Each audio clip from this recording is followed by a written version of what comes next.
Bonjour à tous, c'est Jean-Luc Haut sur sa chaîne YouTube. Aujourd'hui, nous allons parler de la Russie qui dévoile l'hélicoptère hybride NV-17 pour combler le fossé entre les modèles légers et lourds.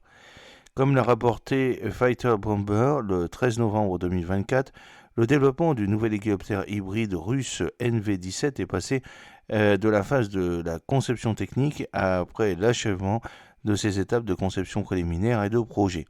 L'hélicoptère développé par Helibureau est un hélicoptère de classe moyenne conçu pour de multiples rôles, notamment le transport de marchandises, le transport de passagers et l'appui-feu.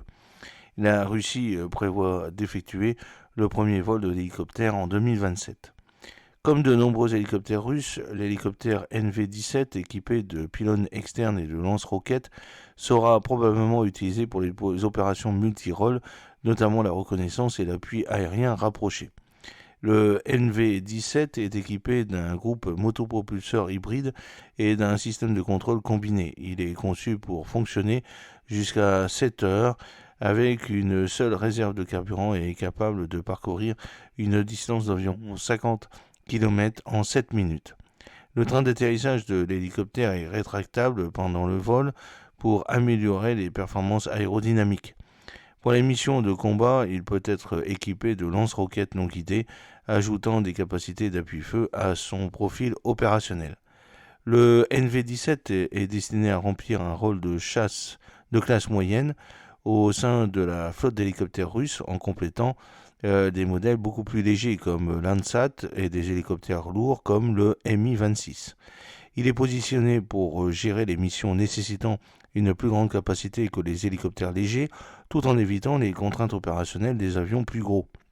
Alors, sa conception reflète également des similitudes avec le Mi-17, qui est largement utilisé pour le transport et les opérations militaires.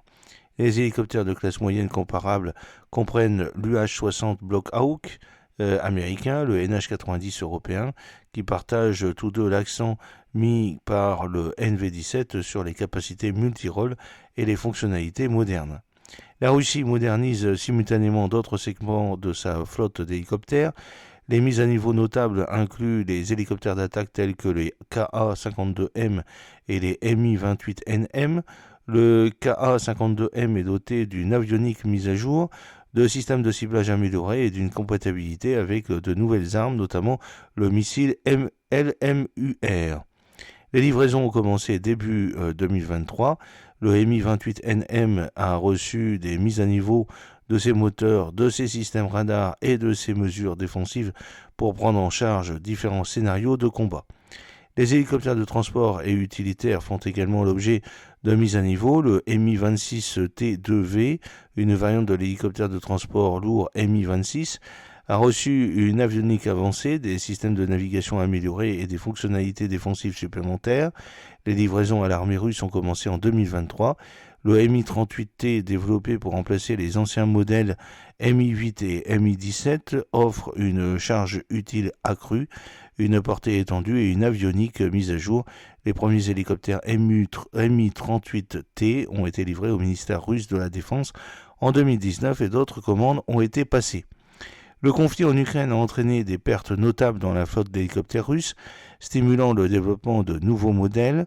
Des renseignements de sources ouvertes font état de la destruction ou des dommages d'au moins 61 hélicoptères Ka-52 depuis le début du conflit.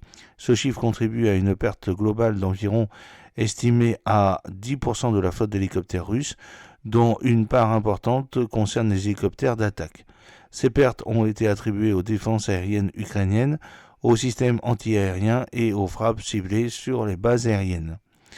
Et la réduction du nombre d'hélicoptères disponibles a affecté les capacités opérationnelles de la Russie.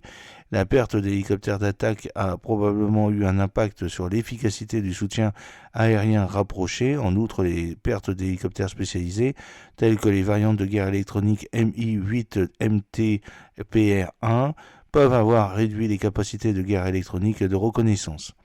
Ces développements illustrent les défis opérationnels auxquels la Russie est confrontée pour maintenir ses opérations aériennes dans le contexte du conflit en cours avec l'Ukraine. J'espère que cette petite vidéo vous a plu. N'oubliez pas de cliquer sur le pouce pour la promouvoir, de vous abonner si ce n'est pas encore fait et de partager cette vidéo sur vos réseaux sociaux. A très bientôt, fidèlement, Jean-Luc